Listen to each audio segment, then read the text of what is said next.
ang iisipin natin, sabi natin, paano kaya tayo makakawala sa buhay na puno ng kabuluhan, mga sigalot, bangayan. Hindi napapansin sa ating mga politiko. Parang wala na yun, hindi mo na alam kung alin yung tama at mali. Bagay, sabi ni Ellen White, in the last days, it will be difficult to decipher yung tama at mali. You cannot determine right from wrong. At yung tama, pwedeng maging mali, at yung mali, pwedeng maging tama. Pero, sa ganung sitwasyon, kayo po ba ay may magagawa sa kanila? Do we have control over those people who are sitting in the Congress, in the Senate, even in the Supreme Court, or any other court, okay? Ayan man ay international. Parang kung inyong titignan, mayayaman lamang kayo. Pero ang pinakamatuwid na korte ay ang court na pinamamahalaan o pinapangasiwaan ng ating Panginoon. And that will be the difficult situation for those people who are not or who do not prepare themselves for a great judgment. But while we are waiting for that event, na lahat ng tao ay haharap sa hukuman ng Diyos, ay meron din naman tayong pabalita na kung saan ay inuna ang bayan ng Diyos. Sabi ng Biblia sa Revelation chapter 14 verse 6 and 7, di ba? Sabi ng narito yung anghel, di ba? And I saw another angel fly in the midst of heaven, having an everlasting gospel. Talagang ipapahayag ang Ebanghelyo. At ang pahayag ng Ebanghelyo, anong sabi? Fear God and give glory to Him, for the hour of His judgment has come. Kanino kaya itong judgment? Sabi po ng Spirit of Prophecy, it comes first to those people who accepted Jesus Christ as their own personal Savior. Tayo po yun. Yung judgment na sinasabi doon ay crisis. The word judgment means crisis. Yung crisis na yun, hindi po naman yung tayo maghihirap na talagang paghihirap sa ekonomiya. Nabubuhay pa rin tayo.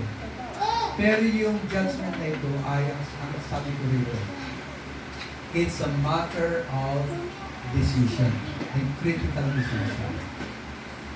Iniimbestigahan tayo kung ano ang pagpapasya natin, whether we are in Christ or wala kay Kristo. Gusto ko maliwanag po ito. Kung tayo ba ay na kay Kristo o wala kay Kristo. That is the crisis. Saka pa lamang susunod yung ibang pabalita ng anghel na yung iba ay tatawagin. Una tayo na tinawag sa pagbabago. At ang akin pong tema ngayon ay may kinalaman sa total lifestyle change. Pag sinabi po bang total life change, anong ibig sabihin? Una, yung ikaw ay maging born again. Tama? Ang sabi po nung binasa kanina ni Sister Mary, if you are in Christ. Ano daw po ang sabi? You are in Christ, you are a new creation. Yung unang panahon, yung nakalipas, ay dinago na. At ikaw ngayon ay nabubuhay sa panibagong buhay. Tama? Tanong ko ngayong umaga, ilan na po sa inyo ang binago ng Panginoon? Pakiras ko ang Panginoon. Ibig sabihin, merong pagbabago sa ating buhay. Ang tanong ko, alin po doon ang binago? Ha? Binago na ba ang ating mga ugali? Hindi. Pag tayo po ba iniligtas ng Panginoon, mga kapatid, ano po ba ang puhunan natin para tayo makarating sa langit? Ano yung pass natin sa langit? Ha? Our pass is our character. Tama? Amen. Karakter na binago ng Panginoon. Ang tanging pasaporte natin ay ang ating karakter. Hindi yung likas o karakter nung tayo ay bago pa maging anak ng Diyos. Kundi yung karakter o yung likas na binago ayon sa likas ng ating Panginoong Jesucristo. Maliwanag mga kapatid? Maliwanag po ba? Amen. Ang tanong pong pangalawa, ano po bang ibig sabihin ng character? What is the meaning of character? What is it? Ha? Ugali. Hindi niyo pa ako ng malalim na kahulugan. Ha? Mga tendencies daw. Ano ba yung mga tendencies? Bigla kang nabigla. Biglang nabuhusan ka ng mainit na tubig. Ano ang tendency? Ano ba naman ito? Sino ba naglagay ng mainit na tubig? Dito nabuhusan ako. Tendency ba yan? Pwede. Okay. Ano ba? Yung mga bagay na mga pangyayari sa buhay natin. Ginulat ka lang. Pero kasi mga ginulat, ano ba? Ay, ganun yung lumabas sa bibig. Mga, ano ba naman ginugulat mo ako. Yun yung mga nabigla. Nabigla. Ha? Yung mga, sino mga driver dito? Ayan, si Brother Jose. Nagbibideo.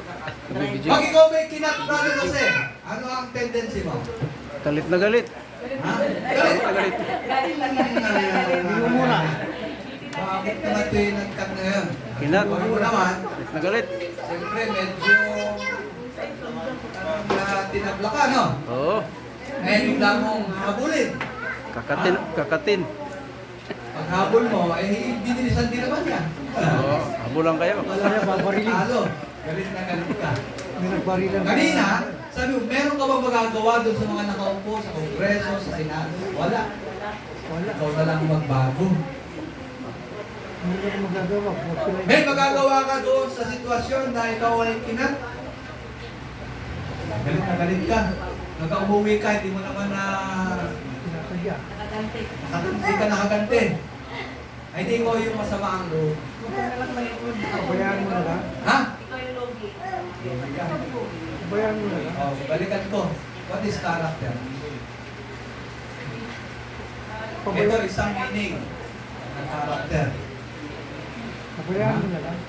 Character is what you are when you are alone in the heart. Pagdasal. Ano ba ibig sabihin ng pastor? Ang karakter daw ay ikaw. Kung ikaw ay nag-iisa lang. Sa dilim. Pwede namang wala ka sa dilim. Kahit nag-iisa ka, yung mag-isa ka lang, ikaw yun. Pero pag ikaw ay nasa harap ng maraming tao, pwede kang magbalat kayo. Tama, mali? Pwede kang medyo mabait. Pwede kang maginoo. Pwede kang kagalang-galang. May dala ka pang Bible. Nasa kilikili ko yan, Bible. May church yun. Maganda ang is kasi sa akin. Pero pag ordinaryong araw, anong itsura mo? Ha? Parang ang palengkera. Palahubog. Ito yung Palahubog pag ibang araw. wala pa akong sinasabi. Oo. Dakdakera. Mm. Chismosa. Meron daw. So, pwedeng lumabas ito naturally kung ano ikaw. Pero ang tanong ko, pwede ba itong mahubog? Pwede ba itong mabago? Pwede. Ano ang difference ng habit sa karakter? Habit. Ha? Lagi. Nakasanayan. Kasanayan na. Yung mga traits na nakasanayan. Ito yung gawi ko eh. Ang tanong, pwedeng baguhin? Hindi, pwedeng mabago. Pag ikay nagpasako sa ilalim ng pangasiwa ng banal na Espiritu at kapangyarihan ng biyaya ng Panginoon,